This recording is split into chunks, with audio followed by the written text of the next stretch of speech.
Hi, and welcome to Finding Your Flow, the podcast. My name is Jen, and I'm your host. I'm inviting you here to intuitively lead and live your most aligned and expansive life.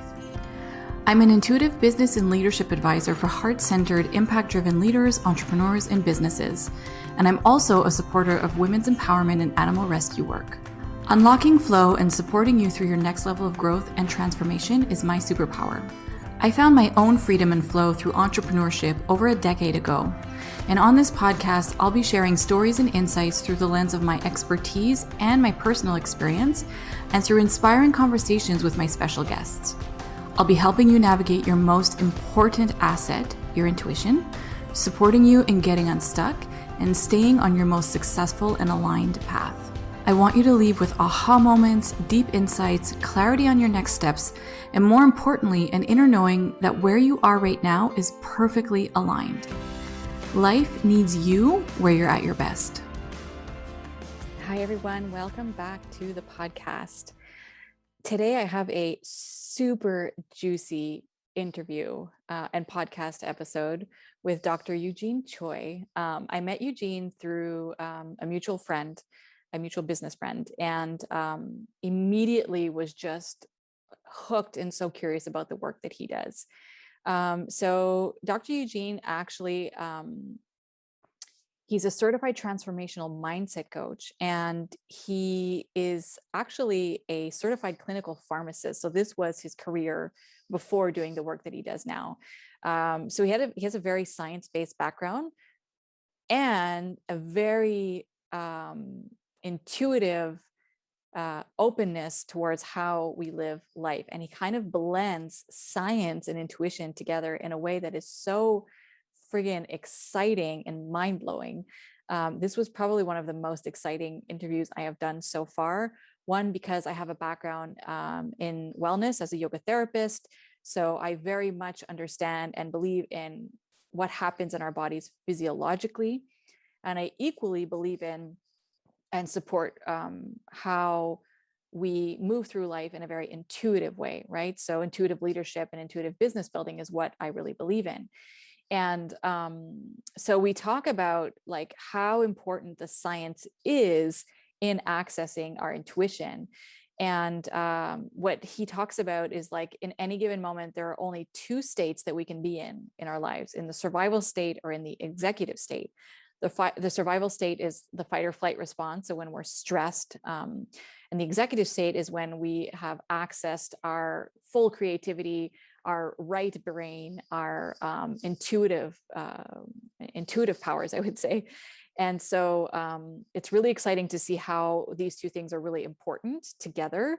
We often separate those and see the left brain being completely separate and independent of the right brain, but they actually really work powerfully together if we let them.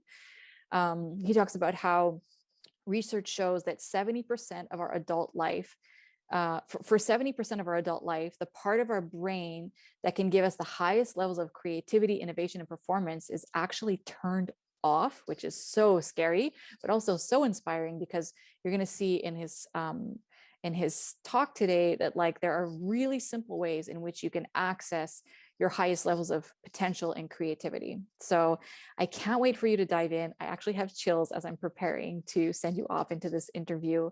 I think you're going to feel so much better about just how your brain and your mind and your intuition works. And you're going to feel a lot more empowered about how you can really take control of your life in a way that is effortless and that allows you to be at your highest potential. So enjoy. All right, let's get started. Hi, Yeah, Eugene. let's do it. Hi, how's it going? Good. It's nice to have you. Thanks for coming on the podcast. Yeah, it's my pleasure. It's a pleasure to be here. Yeah, I'm really excited to dive in. I know we had a conversation about a week ago and we just dove into so many amazing things. And one of the things that I love the most, or what really caught my attention when I discovered your work through Michelle, was just how you kind of bring science together with intuition, which I think is super intriguing, because I have a background as a yoga therapist, and now I work a lot with intuition. And I just think there's so much for people to learn about how our nervous system impacts uh, the success and fulfillment that we can experience in every moment. So I would Mm. love for you to share like what piqued your curiosity about this, and like how did you start to blending these two things together? So you can share a little bit about like what you did before you were doing this work, and kind of how you got to here and what you're doing now. Yeah, that's a great question because looking back on my life, I'm realizing there are things that I did that were actually intuitive, whether I knew it or not. Right. Um, so long story short, by trade, I'm a clinical pharmacist. So I'm a licensed clinical pharmacist. I have a doctorate of pharmacy. I was practicing for 3 years in New York City and then became really dissatisfied. I was following what I call the Asian American dream, which is, you want to go into a job that's like a healthcare lawyer.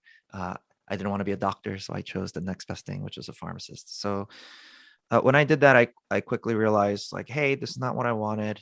I was getting really depressed, and I made a decision. And me and my wife together decided, hey, why don't we go out to California? Because I was getting invited by these guys that started a film production company, and I've been wanting to go into film. I was dabbling in it, so I tried it out and then did that for a year. Had a lot of success in terms of exposure. We had multiple videos that's been on TV, like Queen Latifah's show, Meredith Vieira's show. The biggest project I worked on got 23 million views online on YouTube. So we're getting a lot of this exposure. And then I realized quickly that I don't, number one, we ran out of money because in Okay. the filmmaking industry, it's pretty tough to make money. Mm. And then the second thing was I realized I don't like the act of filmmaking. So to give you an idea, that 23 million viewed video took me 7 months to edit it. Wow. So over time, I went back to pharmacy, and then intuitively, I was starting to tune into, well, what is it that I'm attracted to? What is it that I like so much anyway? So that's when the epiphany came, was just like, oh, this makes sense. I loved the filmmaking world because I love storytelling, right? The Mm. concept of being able to be told a story, because as adults, we like to sit in a dark room and watch a movie. You're essentially being told a story, and we get so inspired by it. And I realized the reason we get so inspired is because great movies are basically a character that has this big challenge that they're going through. They overcome it. And Mm. at the end, they get transformed, not necessarily on the outside, but more importantly, they get transformed on the inside. It's a story Mm. about transformation. We get inspired because we all want that for ourselves, don't we? Right? We want to experience transformation for the better. And that's when I started asking myself, wait, hold on, how do you make this happen in real life? Mm. Like, we love watching stories of transformation in a movie, but how do you make this happen in real life? Because just like in a movie, it's scary to change, to undergo a great transformation, to create a life that you're craving to live. And that's when I discovered neuroscience, where I went, holy crap, there's actual science to how your brain's wired, how it works, why it keeps you stuck, why it cuts you off from your intuition because of things like fear and stress and anxiety and frustration, and how to actually develop the skills to be able to tap into the parts of your brain that has your creativity and your intuition and all the superpowers that exist. Yeah, and like literally, and what I'm thinking right now is like, how come I didn't meet you like 10 years ago? It would have been so amazing. This is literally what I'm so passionate about and what I talk about in my work a lot, because like I'm always walking entrepreneurs through their next level of growth and transformation. And it's so interesting to see where people get stuck. And so I'm curious to hear from you. Um, where where do you see people getting stuck the most, Hmm. and why? Yeah. And what have you witnessed that unlocks flow the easiest, the quickest for people to access that? I like to kind of look at it as like the right side of the brain, and then also the intuition was a little bit like kind of bigger for me. So I would love to hear kind of those two things. Yeah, absolutely. That's such an important question. And the way I like to illustrate it is this: why do people get stuck? It's because of an experience like this. So for example, I think everyone's had like a similar experience to something like this, which is, imagine you're watching, I don't know, imagine you're watching the cooking channel, right? And the chef is showing you what to do step by step, right? Take this ingredient, cook this, cook that, cook this. And you follow all those steps. But by the time you're done, you look at your dish, you compare it with the chef's, and you're like, why does mine look nothing like the chef's? And the thing is, most people would attribute that to, oh, the chef's the expert. The chef has cooked this dish tons of times. That's why the chef is so good at cooking this dish. Mm. And people just stop it there. Where it's just like, no, that's not the whole picture. If you look at the whole picture, yes, the chef knows what to cook, but the chef also has a deeper understanding of how cooking works. Is that Mm. making sense so far? So, Yeah, yeah, yeah. but when you're doing something for the first time, we're so Mm. focused on what to do, right? We're just Yes. leaning on an expert to tell you what to do, and you follow those steps. But because you don't understand how it works, you're looking at your dish and you're like, why does mine look nothing like that? Even though I thought I followed every step. Yeah. But because the chef understands how to cook, if you were to put a whole new set of ingredients that the chef never used in front of the chef and say, cook a dish, chef will probably still cook up something pretty decent. You know what I mean? But imagine you put it in front of the new person, a whole new set of ingredients that they never used. Think about the types of questions that person asks. It's a Mm. lot of questions that start with what, right? What am I supposed to do with this? Mm. What do I do here? Tell me what to do. And this is why people get stuck. It's usually an indicator that the wrong question is being asked to begin with. And you stay disempowered because that new person will probably never even try to cook. Yeah. They're just sitting there asking questions, feeling stuck.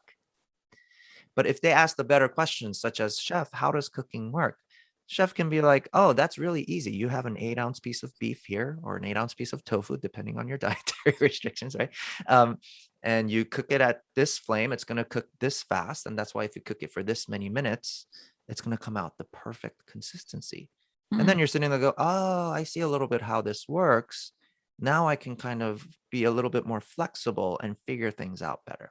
So I'm bringing all of this up because the question you're asking is so important, because once you understand how things work when you're feeling stuck, it's usually an indicator the types of questions we're asking to begin with Mm. is probably the very questions that's keeping you stuck. Do you see what I'm saying? Yeah. So what I like to share is that if you're ever finding yourself asking these questions, what should I do next with my life? What's the next decision I need to make? And you're still feeling stuck, it's usually an indicator that the question being asked is the wrong question to begin with. So how does intuition work, right? Or Yeah. how does tapping into your creativity work? When you understand how all of this works, then the clarity starts coming. And that's what I show people is how does the brain work, right? How do you tap into this part of your brain that you can access your intuition, etc. Yeah. And I feel like the what question is so brain directed. Like it feels like the surface of what we really need to know. And that's where I know that's where I get stuck a lot, because what will happen with me is like, this is kind of how my transformation works. I get to a place where I'm frustrated, Mm. I feel stuck. I feel like no matter what I'm doing, it's not working. I'm not getting or experiencing what I'm hoping to. Then I get an insight, a moment of awareness. Mm-hmm. Then, usually after that, I have a moment of healing, which Mm-hmm. for me looks like an emotional release. So, all that pent up frustration and like overthinking Yes. of like, why am I stuck? What am I doing wrong? All of that stuff. So, then there's a moment of healing. And then, after the moment of healing, there's a moment of inspiration. And then, from the healing to the inspiration, it's actually beautiful. Like, it's such a nice sensation. Yes. And then sometimes I go right to the creating space for my intuition to tell me what needs to come next. But often I go right back in the brain and I'm like, well, what do I do with all this now? Like, what is my job? Right. What is my role? And then it's kind of, we get stuck in these cycles. Um, and I think more of us need to just relax into the open space of possibility and not be so rushed to find answers so quickly. Correct. Yeah. And so when you meet very intuitive people, like you see the results in their life, but to the average person, it's very scary. It's just like, really, like, trust your instinct, trust your gut, trust your intuition. So what Yeah. I found to be helpful is I started teaching like how it works. Mm. So if we were to slow down the experience you just mentioned right there, right? You're feeling frustrated. even with the first two things you said, you're feeling frustrated and then a moment of inspiration hits. There's Yeah. a lot of stuff happening in between that most people don't think about because it just happens so fast. So Right. this is what I try to break down for people so that if you start making these changes, you will experience more moments of inspiration and you will feel the intuition, right? It's less about thinking and doing, and it actually starts with sensing and feeling, right? Yeah. So the way I like to explain it is really the simplest thing that I've realized is that your brain really just operates in one of two modes, two states, okay? It operates in what's called a survival state, which is meant for life-threatening scenarios. It's a part of your brain that when it turns on into this survival state, you are now reacting without thinking. Your brain actually can't think in the moment. And it's meant for life-threatening scenarios like if a tiger's in front of you about to eat you. You Mm-hmm. need to be reacting without thinking because if you start thinking, you might die, Right. right? So you need your body to react No time. without you thinking about no time for thinking. And this is the part where when you're in this mode, you're actually cutting yourself off from your intuition. Yeah. We can go into that a little bit later, but most people confuse reactivity with intuition, thinking that it's a gut reaction, right? Like, so we can go into that a little bit later, but bottom line is you're cutting yourself off from it. Like you can't access it because your brain is just in a reactive state versus the opposite state, which is what's called an executive state. This is what you're talking about. This is the state where you can access inspiration, intuition. A lot of tangible things are turned on in your brain, such as your critical thinking skills, your problem solving skills, your creativity. Most importantly, for me, most importantly, your empathy, your ability to connect with someone else is turned on. So, the biggest problem based on research is that even though your life's not actually in danger for most of your life where you're about to die, that survival state that we're talking about where you're reacting without thinking is actually turned on for more or less about 70% of our adult lives based on research. That's And amazing. it's not because you're about to die, it's because your brain is actually surviving from your emotions that don't feel good, such as anxiety, frustration, stress. So then your brain goes into this reactive mode. And the thing to understand is how this works. When you're in this reactive mode called the survival state, it only knows how to do one of three things without thinking. You're reacting, right? It's three reactions. It's called a fight, flight, freeze response.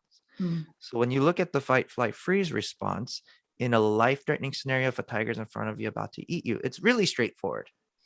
You're going to try to pick up a weapon and fight. You're going to run for your life in flight, Mm. or you actually freeze up and you shut down and you in freeze. It's analogous to playing dead.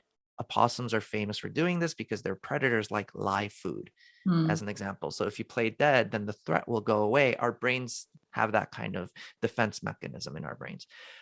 But what most people don't see is how does this look in emotional survival? If you're experiencing an emotion like you mentioned earlier, like frustration, the fight, flight, freeze response still kicks in. It just looks a little different. A fight response might look something like frustration, right? Like anger. Yeah. So if you hear someone saying something to you that's hurtful and now you're getting defensive and now you're fighting, right? That's a fight response. And now because your empathy is turned off. Remember, empathy is not turned on when you're in a survival state. Now it's just two parties arguing with each other and it's an attack and defend conversation. And we all know where that usually ends up, right? Whether we've been in a relationship or with a friend, and it usually doesn't end up productive and it usually ends up hurting each other. Where the fight gets deeper too is for some people, fighting looks like perfectionism, where imagine you carry this belief about yourself that you're not good enough, not worthy, not important. So, how do you fight? You Mm. fight by trying to do a lot of work to the point where perfectionism kicks in. I have to get this perfect because what I believe about myself is I'm so imperfect. I need to fight to become perfect, even though perfect doesn't exist. Or you've always been perfect just the way you are, right? So, a lot of fighting happens for us where it gets to the point where people are burning themselves out and overworking, Mm. right? So that's fight. And then flight can look like things like procrastination. I'm fleeing from the thing I don't want to do right now because what I believe about that experience is that I'm not ready to do this now, or what will people think of me if I do this now and I don't do it right, etc. So procrastination is a form of a flight response. Where flight response gets deeper is when you start numbing yourself. You're intentionally distracting yourself from a feeling you don't like, such as frustration, anxiety, depression. So, what does that look like? Some people like to binge watch Netflix. Some people like to eat a tub of ice cream. Some people overindulge in things like alcohol, sex, and drugs to the point of addiction, even in some people. Mm. And no judgment around any of this. It's just good to be aware. This is less about judging yourself. It's just to become aware, because everyone does it. Everyone has their numbing mechanisms. Everyone has their fighting mechanisms. It's just to protect ourselves from these emotions that we don't like. And freeze is basically just inaction. You stop taking action. What does that look like? If you've ever been caught in a lie and you freeze up with your eyes wide open, hoping, oh, if I just play dead right now, I hope this person stops interrogating me and bothering me, right? And the threat will go away. Or when you're overwhelmed, you just stop working. So why is this important to understand is that once you can see all of the fight, flight, freeze mechanisms happening, you can see and become more familiar with what's actually survival versus what's executive state. Because every time you're in survival, you're cutting yourself off from the intuition. So Mhm. if you were to slow down what happened for you, imagine this for a second. If you're frustrated, that's a survival emotion, right? Because the cheat sheet I give is if it doesn't feel good, it's a survival emotion, right? Frustration, impatience, boredom. So if you're frustrated, now you're cutting yourself off from intuition. And because you're cutting yourself off from it, now you're experiencing this thing called stuck. Mm. I am feeling stuck. And because I'm frustrated, I cannot access my intuition. So now I'm feeling stuck. But when you're experiencing that moment of inspiration, for example, if you really slow it down, there's probably a moment where you actually relaxed, Mhm. right? Even if it's for a second. For a lot of people, it happens in the shower, right? I'm taking a shower and then I have this aha moment because you're just kind of relaxing in the shower. You're cleaning, right? Like you're bathing yourself, showering yourself. And when you have that moment of relaxation, boom, intuition turns on. Mm. And then information finds you. Is Oh, that making sense so far? yes. And I love what you just said. Information finds you. That is so Correct. powerful. And it's so the opposite of what we're doing all the time, which is chasing, chasing, chasing. And I'm like raising my hand here. Totally do this all the time. And I recognize myself in like all the fight, flight, or freeze things that you just talked about. Literally, it happens to all of us. And I think one of the things that gets in the way of us like actually accessing this, what you're talking about, is not wanting to slow down. Correct. So When, that's a fight response. Can you see that? yeah. When you're Yes. not wanting to slow down, you're fighting towards something. Well, it makes you ask the question, what are you fighting for? Yeah. And chances are what you're fighting for is something that you're insecure about or you're scared of. Or you don't I'm want a to feel. correct. You don't want to feel, you're fighting from that feeling you don't want to feel. I'm afraid my life won't have meaning. I'm Yeah. afraid I'm not important. I'm afraid of blank XYZ. So therefore your brain reactively without you thinking Yeah. starts fighting. And people who overwork, that's a fight response. Do you Yeah. see what I'm saying? I like to give examples because sometimes it helps clarify what this looks like so that people can identify it in themselves. Because you know what? A lot of fighters, they wear their fight like a badge of honor. They Mm. think because I'm fighting, I achieved all these things in my life. I was like, well, buddy, like, let's look at this, the whole picture for a second and see if it lands, which is if you think about it for a second, I had a client once that went from rock bottom, right? And he got everything that you can imagine in your life. He had the multi-million dollar business. He had the house that he built from scratch that was the dream house. He had like everything on paper. And he's Mm. in his 60s and he's still feeling a little off. He's feeling stuck still after all of these years. And as we explore, we're exploring this whole fight, flight, freeze mechanism, and I'm teaching it. And he sits there and goes, wait, I've been in fight my whole life then, basically. Right. Because everyone's always been comparing me to my older brother, who happens to be an NFL football player. So you can imagine the types of things he was told that caused him to fight as a kid, such as his football coach saying, "You're never going to be as good as your brother. Don't even try." How Mm. does that make you feel? It hurts, doesn't it? So Yeah. here you are creating this meaning about yourself, such as I'm not good enough as my older brother. And as a reaction, you spend your whole life fighting. What does fighting look like?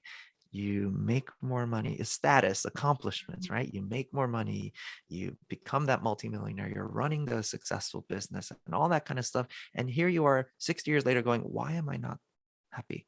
Why am I still not happy? Yeah. It's because of the fact that you've been in survival. Does that making sense so far? It does. And I think it's such an important reminder that like there's success and then there's fulfillment, right? So a lot of us are chasing the success. Like lately I've had this moment of like, I'm so done with all this. I'm like, I'm tired of chasing the success and money. All I want to be experiencing now is joy and impact. I want to experience joy in my work and I want it to have an impact. Like that's, and we're often really focused on success and we forget it. That's why so many successful people, this is a great story, end up at some point stopping and being like, well, I have all this, but I still feel so empty inside. Yeah, exactly. Because they Yeah. were fighting for it. Yeah, exactly. It wasn't an intuitive journey. Yeah. It was a fear motivated journey that they were fighting from something. Is that making sense? It is, absolutely. And we have a joke on my team when like people are getting stressed about stuff, like either I say it or somebody else verbalizes it. It's like, we're not saving lives here. Everyone can just chill. Yeah. This is not a life-threatening situation because we get all up in our Yeah. head. And I used to use this example when I used to teach yoga I used to talk about the bear instead of the tiger because I live in Canada and I have a phobia of bears. And people would be so stunned to be like, really, my nervous system is reacting the same right now as if I'd be in front of a bear, like because I'm stressed Correct. with my bills. Yeah, the same thing is happening. Obviously at a different intensity, but it's still the same reaction that's happening in your nervous system. And what I'd love to hear also, because people really see physiology and intuition as separate, literally. Oh, got it. Yeah. They see it as separate. They don't see how they come together, like how, because we often think that like intuition is like this airy fairy woo woo stuff, you know? Right. Yes, it's energetic. It has a bit of woo in it, we could say, but like the fact that we can access it or not, like you said, is based on what's happening in our nervous system. 100%. So how, like, was it hard to bring that together and to get people to start to see that and understand it? Was there resistance? Well, so that's the beauty of science. Science has caught up. Right. And it's showing so much proof now. So when you show the science, it's a lot harder to argue with the science. Right. So what you're bringing up in terms of physiology, this is so important. This was the big aha for me without trying to make it sound like this whole jargony science-based thing. Simply put, your nervous system, which is your body, right? A big part of your nervous system affects your body, right? Your body is the first thing to react or respond to information, right? Imagine this for a second. If you're walking down a path and there's a rattlesnake you're about to approach a rattlesnake, but you don't notice it, your body will cause you to react and jump without you going, hey, body, jump right now. There's a rattlesnake here. It's not thinking, right? It's just reacting without you thinking. So the same applies to a lot of our daily thoughts that we have, right? You think 70,000 thoughts a day based on research. 90 to 95% of those thoughts are the same thoughts every day, pretty much. And majority of those thoughts, guess what? It's a negative thought about yourself. So when you're carrying these negative thoughts about yourself on autopilot, what do? You react. And boom, now you're in survival state. And now you're cut off from intuition. So people, when you look at your nervous system, not only does it cut off your brain from being in that part of your brain where your creativity comes from, your empathy, your intuition comes from, your critical thinking skills, your body is also taking a huge toll. It's taking a huge toll on your body. Your body, if it's operating as if it's about to die, think about what's happening. If you imagine being in front of that bear, like you mentioned, your heart's going to beat faster. It's going to overwork. Your lungs are breathing faster. You have this shallow breathing. Guess what? Your blood goes away from your digestive system because this is not a time to be digesting food when you're about to die. They're going to use that blood to try to go to your muscles, right? Fight, flight, freeze to protect yourself. This is why a lot of people who are stressed a lot have digestion issues. And the doctors are like, we don't see anything in the labs. That's wrong with you. Are you stressed? Right? And stress does that to your body. It's a fight, flight, freeze mechanism. Yeah. And for females too, they did studies, for example, where busy working female professionals or leaders want to have children, but they can't get pregnant and they don't know why. It's like, well, if they're stressed all the time, Yeah. your body's not going to say this is a time to be reproducing and making a baby. But as soon as they learn to relax, boom, they get pregnant. So a lot of these things are happening in our body when your nervous system is in survival. And the thing to think about is your body's wasting so much energy because it thinks it's about to die. So it's taking a huge toll on your body. There's a lot of chemicals happening in your body, adrenaline, right? So this is why people have trouble sleeping, or even they get a full night's of sleep, they wake up feeling tired. It's probably because their body's programmed in survival. The other chemical that goes through your body is cortisol. Yeah. Right? So that's one of the things I talked about when pandemic was happening, right? Mm. One of the statements I was saying, you know what's actually deadlier than the virus itself is it's the fear of the virus. Oh, for Taking sure. a huge toll on your body. And Yeah. long term, ask any physician, medical doctor, scientist, what do long-term exposure to steroids like cortisol do to your body? Across the board, they'll say it damages your immune system. Yeah. And then you get sick. And then you get sick, you get more sick.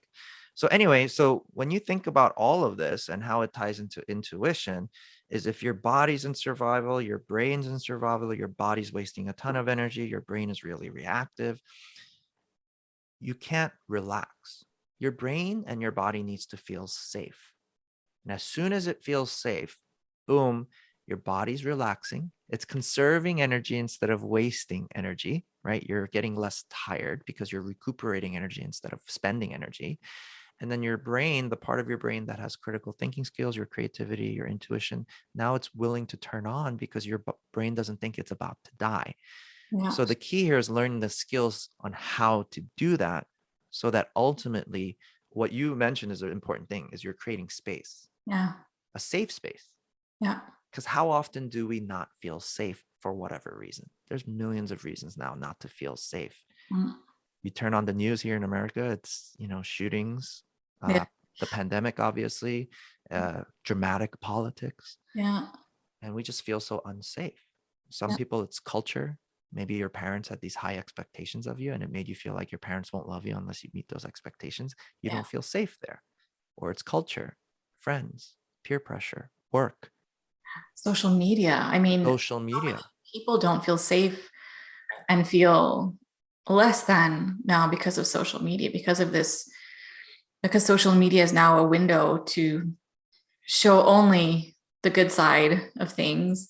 And then people think that their life is, a sack of garbage because they're seeing Yeah. this glamour out there, and it's not reality. Absolutely. There's this saying, right? Don't compare your behind the scenes to everyone else's highlight reels. But that's what we're Yes. doing on social media.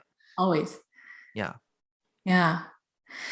So how, there's so many things I'm curious about. I'm really curious about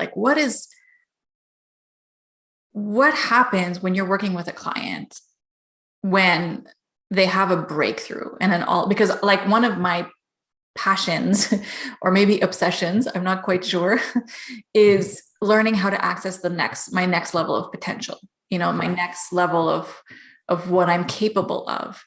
And when I look at I'm very aware of the things that are keeping me stuck, but I often not quite sure how to change those habits or those cycles we're stuck in. Like you said, I think 95% of our thoughts are recycled. You said it's the same thing. It's the same thoughts every day. Exactly. Right. Yeah. So how do we shift that? How do we make a change so we have new thoughts? How do we make a change so we have new behaviors? This happened to me yesterday. I had this huge insight and then moment of healing. And it's almost as if I got a preview of my life, and I saw how I had been acting for 38 years. And I was like, oh my God, how come I didn't see this before? Yeah. So now I see the real. I'm super inspired, but it feels like an impossible mountain to break these habits. It's just, the question I sit with is how am I ever going to break out of this if I've been stuck in this for 38 years? And because I created this habit from a place of trauma. So I feel like it's even Right. more anchored. So I'd love to also hear you talk a little bit about trauma and just like what you see that allows people to have breakthroughs. Yeah. I mean, so this is a rabbit hole, right? So the way like I start off the conversation is the first and foremost thing, which is what you're doing, is the first a critical step is just awareness. Yeah. So as you become more aware, you're empowering yourself to make more decisions because it's when we're unaware of things that the program happens. Remember, it's reactiveness without thinking. It's just like you can program a computer to do the same thing every day. Our brains are actually very similar because of past experiences we had. Unfortunately, if it's like a trauma, it causes this programming to start happening in our brain where it just keeps doing repetitive behaviors, Yeah. right? To try to in an attempt to protect ourselves from that feeling of that trauma. You see what Right. I'm saying? Fight, flight, freeze, right? So once we become more aware, the example I give is if you have a piece of broccoli stuck between your teeth, how do you have the power to remove it until it comes into your awareness, right? Whether it's someone points it out to you or whether you're seeing it in the mirror. So awareness is key. And the way I build awareness is number one, is just showing the science. Like, look, your brain only operates in one of two states. And when it's in survival, it's cutting you off from basically all the things that you want. And the way that your brain operates when you're in this state is fight, flight, freeze. Can you see all the fight, flight, freeze happening around us and inside of you? Mm. The moment you're able to see that, boom, it's like this experience of the matrix. You're finally seeing, you stepped out of the matrix, you stepped out of the false reality, and you can see it, that it's not a real thing. Because why are we in fight, flight, freeze if your life's actually not in danger right now? Right? If you're not about to be murdered, why are you in fight, flight, freeze? And the more we can see that, now we're developing this awareness. Now you have the power to make a choice. There's going to come a point where you're like, you know what? I don't want this anymore. I don't Mm. want to behave like that anymore. I'm going to make a decision right now to change it so that the next time this happens, because I'm aware of it now, I'm going to try something different. Do we react the old way sometimes? Absolutely. And the key is not to judge Mm. yourself.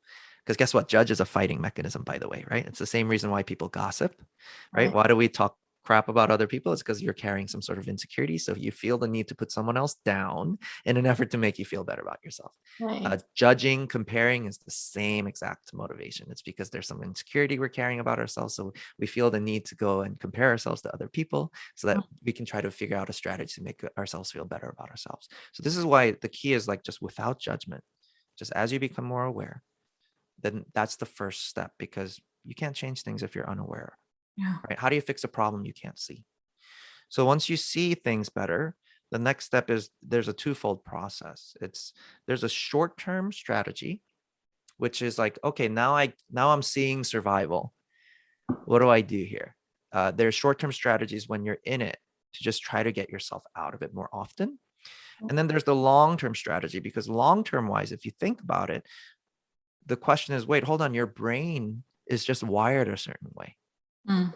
especially if survival is there, because there's a statistic that by the time that we're about 35, 90 to 95% of the brain becomes subconscious. What does that mean? It means that it's on autopilot. So just like imagine when you go down the stairs, up the stairs, you're not sitting there going, oh, let me put my left foot forward, let me put my right. You're not doing that because your brain has the autopilot to just do it.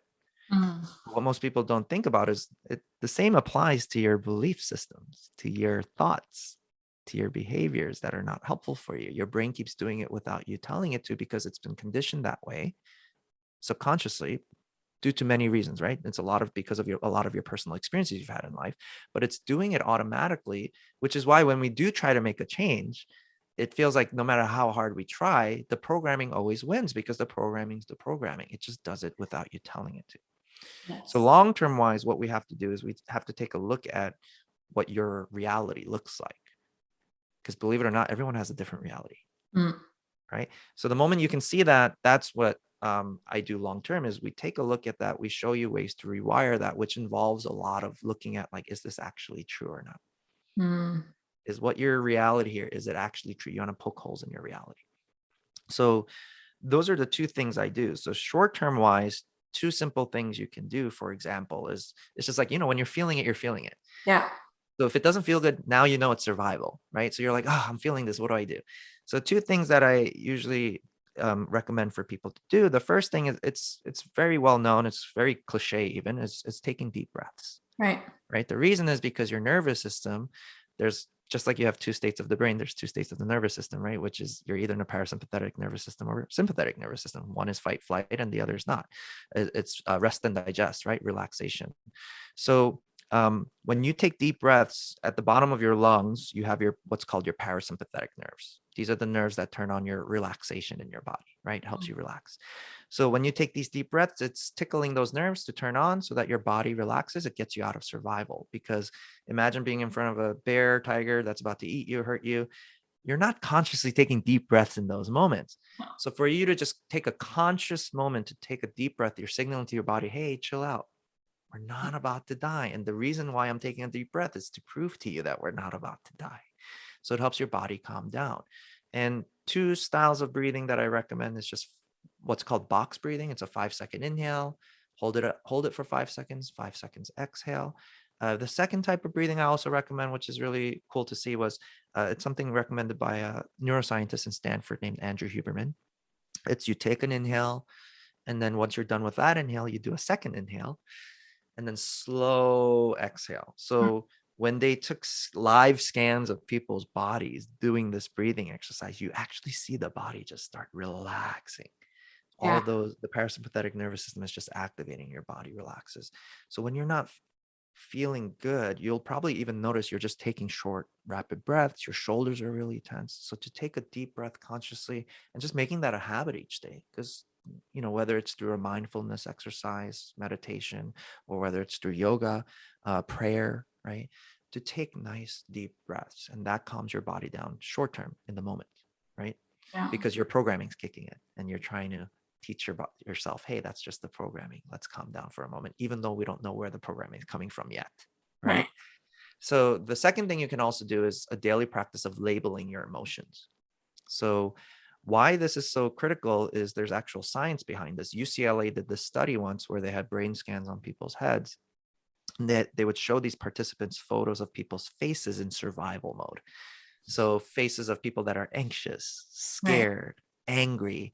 And as soon as they show you the photo, guess what? Survival state brain turned on. Like you see all the activity occurring there immediately just from seeing the photo. Yeah. But what was really interesting was the researcher would ask the participant, hey, can you tell me what emotion you're seeing on this photo? And the participant, they're saying, oh, that's easy. This person's anxious. This person's afraid. This person's angry. As soon as you label the emotion, you know what happened? Survival brain turned off. Your executive state brain turned on, where your intuition comes from. You know why? Because to label an emotion, doesn't it require you to think? Yeah. When you're in survival, you cannot think. So when Yeah. you're labeling something, you're calling on your executive brain to turn on so you can think about it and then label the emotion. So this is why each day, every moment that you can, for you to label your emotion, I'm feeling sad. I'm Yeah. feeling frustrated. I'm feeling joyful. You don't have to say it out loud all the time because you might look crazy in front of a group of people or they might think you're oversharing, right? Even if it's just in your own mind, you're actually asking your executive brain to turn on right now. Because Yeah. your executive brain also does emotional regulation. That's a function of your executive brain as well. So the one nuance that I explain to people that I learned from a clinical psychologist friend of mine is there's a subtle yet important difference between how you describe the feelings. There's a difference between I am sad and I feel sad. When you're saying I am sad, I am presumes that it's your identity, right? I am Eugene. I am sad. So if it's your identity, how are you going to get out of that? Because you're telling your brain thinks it's who you are. Yeah. So you're going to stay stuck in survival, trying to survive from this feeling that you don't like feeling. Yeah. But if you're able to describe the language as I feel sad, then you're understanding these feelings are not you. They come and go. How do we know they come and go? I mean, anyone who's alive can believe that, right? There's times you're sad, there are times you're happy. Yes. So then that's proof right there that your feelings are not who you are. Yeah. Do we hold on to some feelings? Yeah, we have that ability, but it's not who you are. So once you understand that and you do make it a daily practice to just label your feelings, then you can snap out of survival. Is that making sense so far? It is. And it's beautiful because really, it's like a practice of just acknowledging what is there. And I think that just that in and of itself kicks us out of the fight response, because when we're not willing to acknowledge, we're resisting seeing or feeling what's happening. And so I love that practice, because I think it just, like you said, when we acknowledge something, then we have awareness, then healing can happen, and then insights can come through, right? Yeah. Like you were saying before, let information come to you. And I always tell my clients, like, intuition speaks to you through your body. And so I just love this, like, bringing science together with intuition, because we think that it's like, well, it's either our brain or it's either our intuition. No, they actually work together. They're like really great partners. And so they can't live without each other. They can't live without each other. Think about your brain. Your brain it's processing billions of bits of information every second. There's a lot of information in that brain. Yeah. And there's a big reason why we can't access all of it all at once, because you'd actually go pretty crazy with if you, like, we wouldn't be able to focus on each other right now having this conversation, because your brain has something called a reticular activating system. It filters out information based on what your intention is. Because if you paid attention to every single thing, you'd go crazy, right? All the sounds, the colors, all the things you're seeing with your five senses. Your brain has to tune a lot of this out based on what your intention is, right? This is why if you go to a loud party, you're trying to talk to your friend, you can start having a conversation, because your brain's going to start filtering out the noise around you to try to focus on your friend. The same experience where if you've ever wanted a specific car, and then the next day you're driving on the road, you're like, oh my God, this car's everywhere on the road. It's like the universe is speaking to it. It's like, no, your brain's just paying attention to it now. They were always there. It's not that there's more that popped up. So when we understand the fact that, wait, hold on, there's all this information in your brain. We can't access it when you're in survival, because your brain actually develops this tunnel vision, and it doesn't pay attention to any of the information that's already there. Why? Because if you're in front of a tiger that's about to eat you, are you sitting there going, let me examine all of my surroundings and all of my options? Because your brain's not doing that in survival. When we're afraid as a leader, right, or as a business owner, because guess what? As a leader and a business owner, every day you're facing uncertainty, and your brain doesn't like uncertainty. Right. In the leadership space, they use a common phrase called VUCA. It's volatility, uncertainty, right? Complexity and ambiguity. We face that on a daily basis. And if we don't teach ourselves how to get out of survival, we're just going to go into survival. Yeah. And then now you can't access your intuition, because your brain is so focused on the threat. Yeah. Remember, there's all this information that's in your brain. You literally can't see it. Yeah. But if you think about intuition from a scientific perspective, what it is because when you open up your mind, because you've created a safe space for your mind, your brain's able to go, oh, look at all these options. Look at all this information here in my brain. And, Eugene's trying to figure out this really big vision. Oh, there's this piece of information here. There's this piece of information. And it feels like kind of like a playground, right? You're just like, oh, look at all these options. Look at all these solutions. And let's put everything together into one cohesive thing. And ta-da, boom, you have your moment of inspiration. That's what's happening in your brain when you feel safe. It's accessing, your brain is the most powerful piece of technology in the whole world. We will never be able to create a computer that's stronger than the human brain. Because it came from the human brain. It's our human brain that created it. And yet we're so hard on our brains. Like I feel like there's a huge misperception in the maybe more spiritual world. And even like I notice myself being like, oh, bad brain, like you're causing me so much trouble. And then we kind of lean on intuition as if it's like this beautiful, perfect thing. But the brain is so important in all of this. And I think that we're harsh on it sometimes, because we think that it's actually causing us more suffering. And what I love is like the power in what you just said, that our brain, we see what's possible based on our intention. Mm-hmm. So it is so important that we take time to create clear intentions every day, because then we get to access what we truly want or what we truly need. If we're not taking time to, let me know if I'm mistaken here, but if we don't take time to create a clear intention every day, are we then just playing ping pong with our brain and kind of being thrown into all kinds of different information? That's random. 100%. Like, If you don't have that clear intention, so remember you wanted a car, the next day you see that car everywhere on the road. Right. It's the same thing. If you have a clear intention, your brain now tries to unfilter information to Right. try to support this intention that you have. But where do a lot of people focus on usually? It's problems rather than solutions. You know Yeah. why it's easy to focus on problems? It doesn't take a lot of energy to focus on problems. Mm. It's easy to be a critic. Yeah. It's, a mentor of mine used to say, it doesn't take a genius to figure out why an idea won't work. You know where it takes a lot more mental energy is to spend the mental energy to try to figure out what will work. Mm. It just takes up more energy. Remember, when you're in survival, you're already wasting a lot of energy. So your brain's tired. So it tends to focus on problems. And when you're focused on a problem and not a solution, what's your brain doing? It's not, even though the solution might be right here, your brain's going, this is not aligned with what we're trying to focus on right now. We're busy trying to focus on the problem. Let's not show Eugene the solution here because his intention is so focused on the problem. Let's just keep giving him information based on the problem. And is that, I feel like focusing on the problem is a form of procrastination. It's a form of procrastination. It's survival. Yeah. It's just because it takes a lot more think about it. When you're trying to solve a complex problem, it takes a lot of your mental energy. Yeah. But when we're in survival, we don't have the energy Mm. to focus on the solution. And we're always surviving from various things. And, you brought up a really important thing about like, you said like, oh, bad brain, right? But the thing is like, that's what it comes down to is most people are surviving from themselves. So what do I mean by this? The best way I like to explain it is through a story. There was once this leader that was asked a very cliche relationship question, which was, how do I find the perfect one for me, right? How do I find that perfect partner?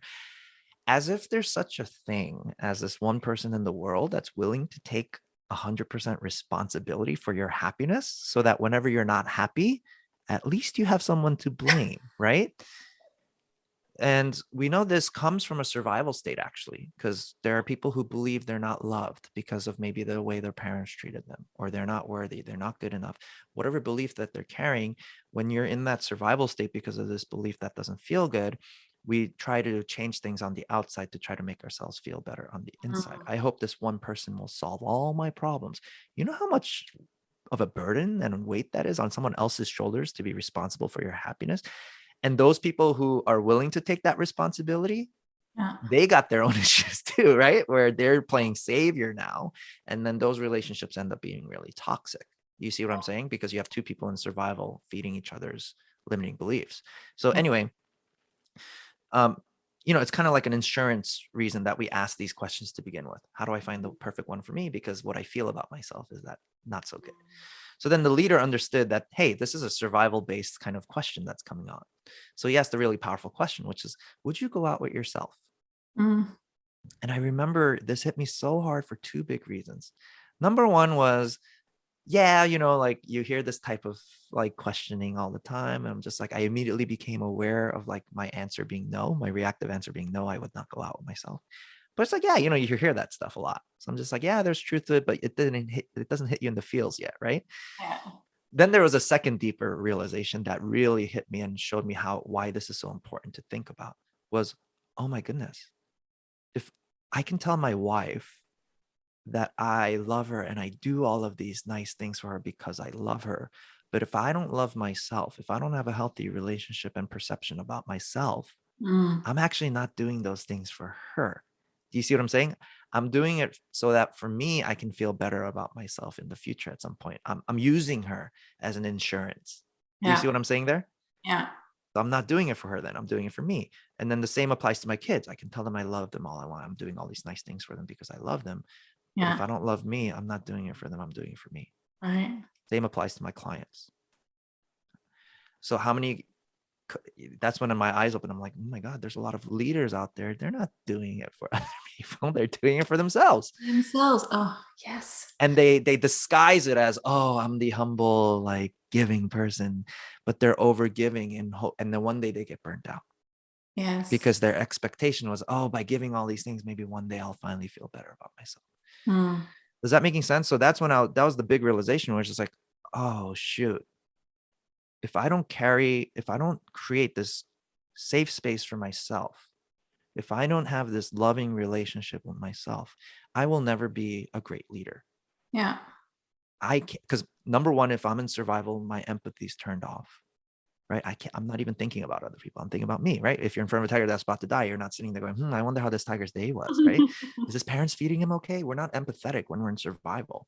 Yeah. And until I realized this, that's when everything changed, because, oh my gosh, how do we give from a place of true generosity and true service? Because you know how you can tell that you're operating and doing things for people, even though you're telling people I'm doing it because I love them, and you're Yeah. actually doing it. You know how you can tell is the moment that you feel the other party that you're hoping would reciprocate doesn't reciprocate in the way you would want them to. Guess what? The first thing I bring up is, right? If my wife's not reciprocating the way I was expecting her to, what's the first thing I do in fight response? I bring up all the things I've done for her. Right. I'm using it against her now. I did this for you. I did that for you. I did this for you. Why aren't you doing this for me? How Yeah. many people have we run into in our lives that try to guilt us by doing that? We're just like, wait, hold on. Why are you trying to guilt me into this? Were you doing that for me because you're expecting something back from me? Was like, why are you being so transactional? Because survival state is very transactional, Yeah. right? I scratch your back, you scratch mine. If you don't scratch my back, I'm kicking you out of the tribe. Yeah. As opposed to just like, I'm here to listen. What do you need? So anyway, once I understood that, that's when I look at certain things when I'm talking to clients now where you can clearly see survival beliefs are there. Sometimes clients say things like bad brain. Mm. You're treating your brain as if it's an enemy, Right. right? And they go bad brain, or like, I can't stand myself. Or, people who can't take compliments. Yes. They're trying to play it off as being modest and humble, but no, it's because you can't take compliments because what you believe about yourself is not in alignment with what that nice thing being said Mhm. about you is. Yeah. Do you see what I'm saying there? So that's a usual indicator. I'm just like, oh, okay, there's a lot of survival going on in this person's brain. That's why they don't like taking compliments, because they believe something else about themselves and it's not aligning with what's being said. Yeah. So when we develop this better self-mastery of being able to see what's actually happening inside of us, Mm. that's when we become better leaders. Because think about this for a second. If you're in a dark forest and you hear a scary noise, like a growl from a wild animal, think about where your attention goes. Does it go outside of you or inside of you? It goes outside of you. You go, Outside. where did that noise come from?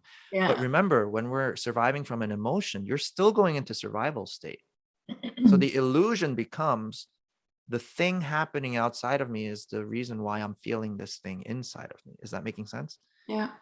And then we go, oh, it's because of this job that I'm feeling unhappy. Oh, it's because of this employee that's not listening to me that I'm feeling frustrated. And we start playing that whole blame game. I blame these things outside of me. But you know what? A lot of people start realizing it's not true. They just don't know what to do about it. You know what this Yes. looks like? I spent my whole life.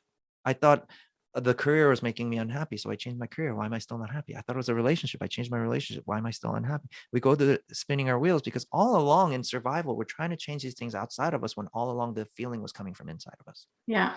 And you know what that feeling is that's coming from inside of you? It's that trauma that you mentioned. Mm-hmm. There's a part of you that's stuck in time in the past, and it's been stored as a memory in your brain, and it's hurting, it's in pain, and it's suffering.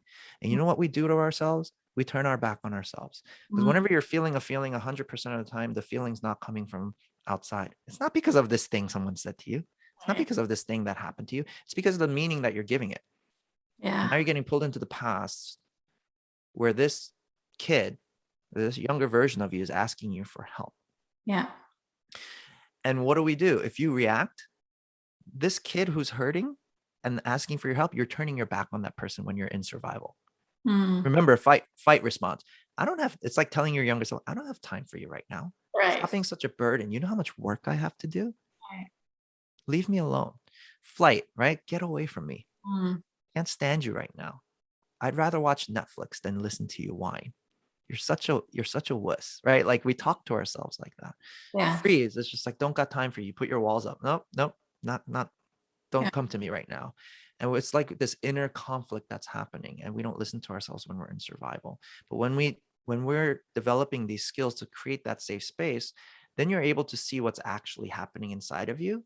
You change that, that's when everything changes. Like, Yeah. I'll give an illustration. When my daughter was 3 years old, I got really triggered and angry when she wouldn't listen to me multiple times.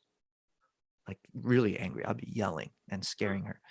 So as I'm learning this work, I'm just like calling myself out now, right? Because my brain might initially justify it. It's like, oh, she's not listening to me for the 10th time. Of course I would get angry and I would justify it.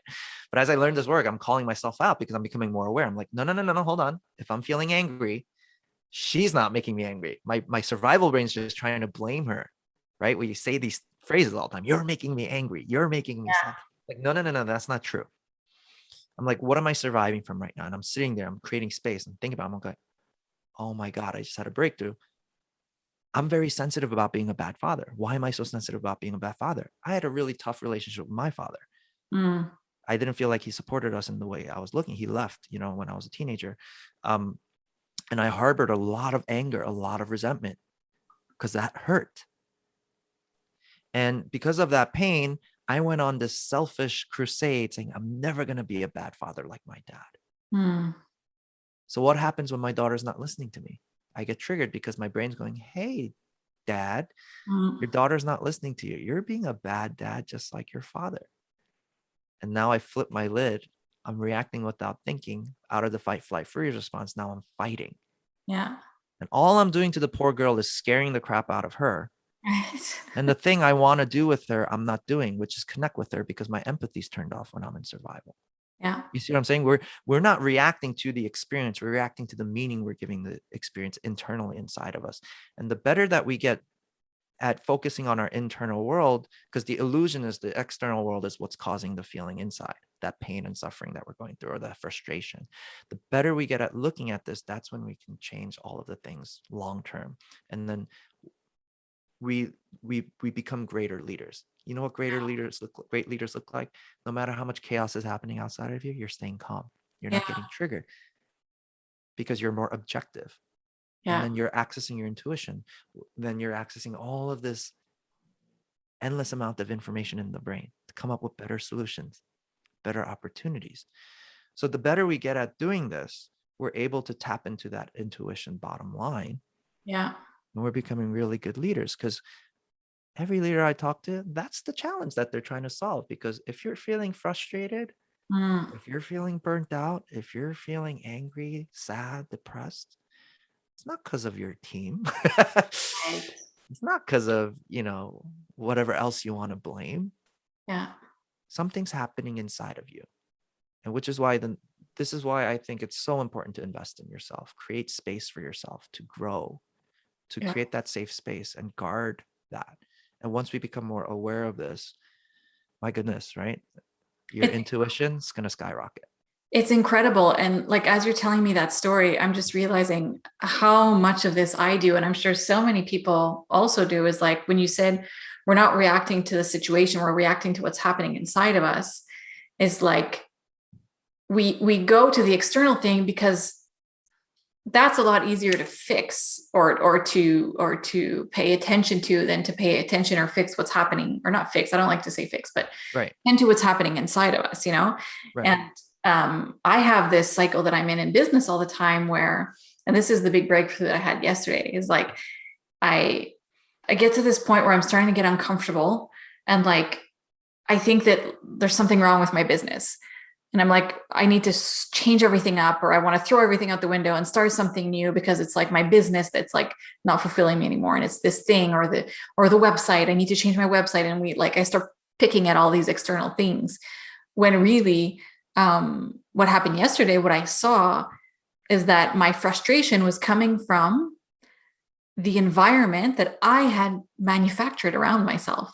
Mm. And when I saw, I was like, oh my God, this prison that I feel like I'm in, where I'm like, I'm not accessing my creativity, I'm not fulfilled, all this stuff. I built that.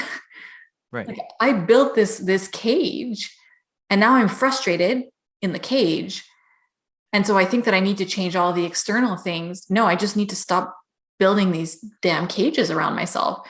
And then I'm not going to feel like I need to change all of these external things, So I think that what you just spoke about is so, so, so key to the transformation that we're all looking for. This Right. was really powerful. Because when you just created that space and you're going, oh, okay, I get it. It's not because of these things out here. It's because of what's in here. And the Yeah. next thing you know, if you're listening, you're able to see going, I'm being arbitrary with the age right now, but it's just like, oh, hey there, 5-year-old Jen, Yeah.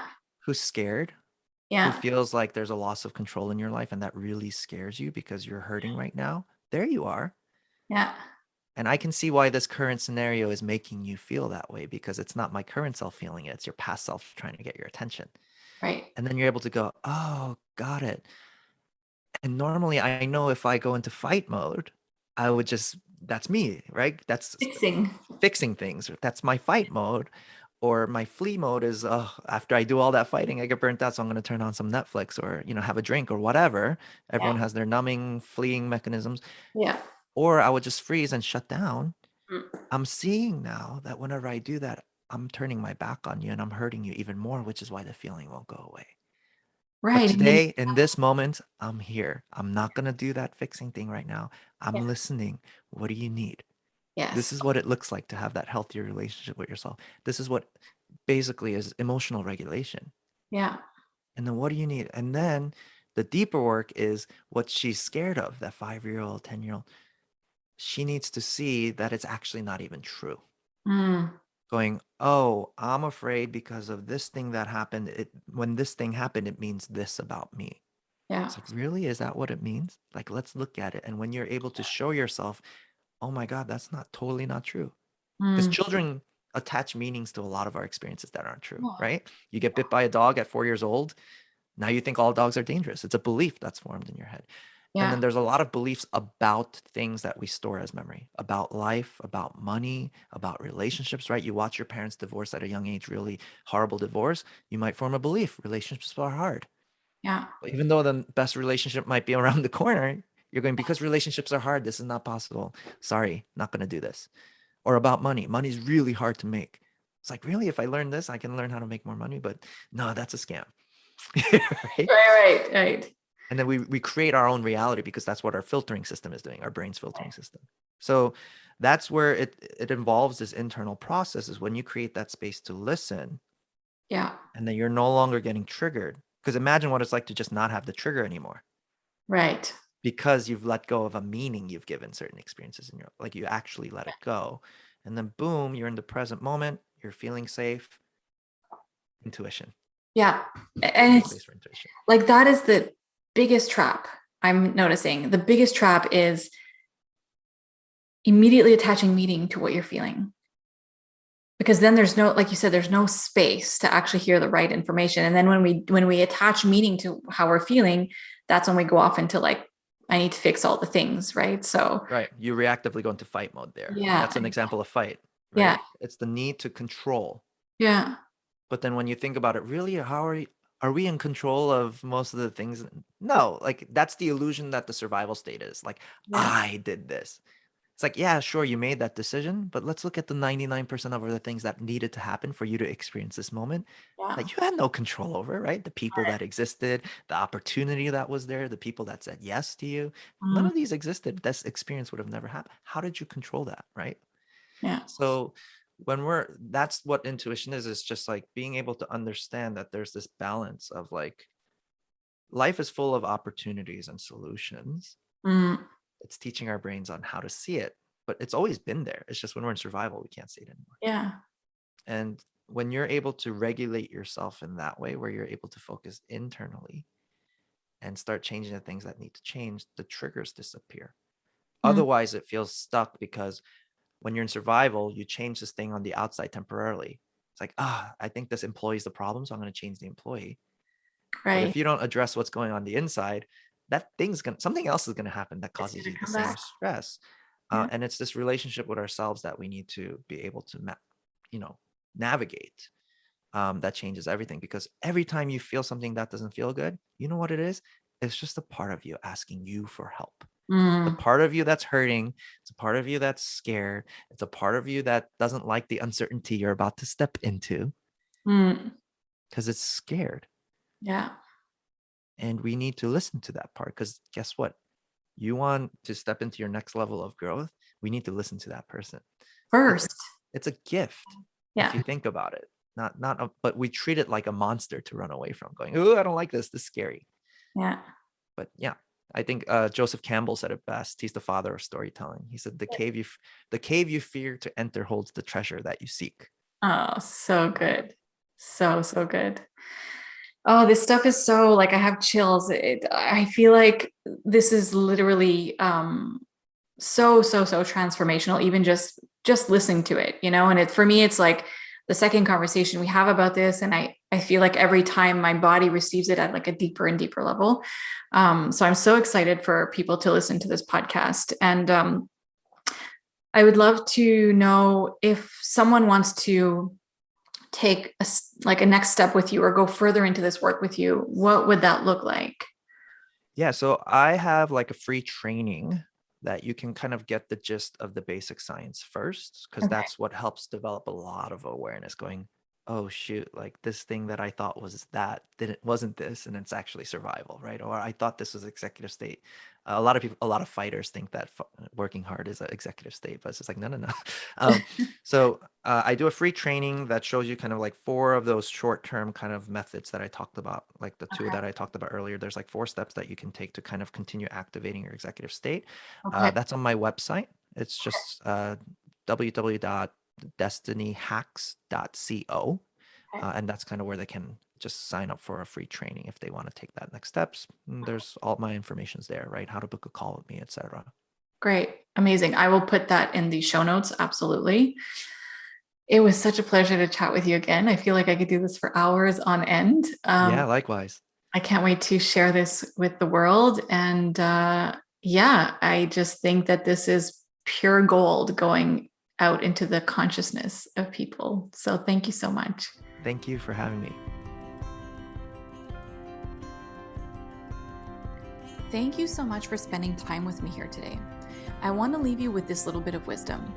The actions you're not willing to take or the decisions you're not willing to make are the ones that will change your life. Trust your intuition, take the leaps, follow what you know to be true, even if it's not always easy or convenient. Your words mean the world to me, so if you have a moment, please share them by leaving a review of the podcast or sending me a testimonial. And I would love if you would share this episode wherever you feel called to. If you want to connect with me, you can find me over at jenniferjaneyoung.com or on Instagram at jennifer.jane.young.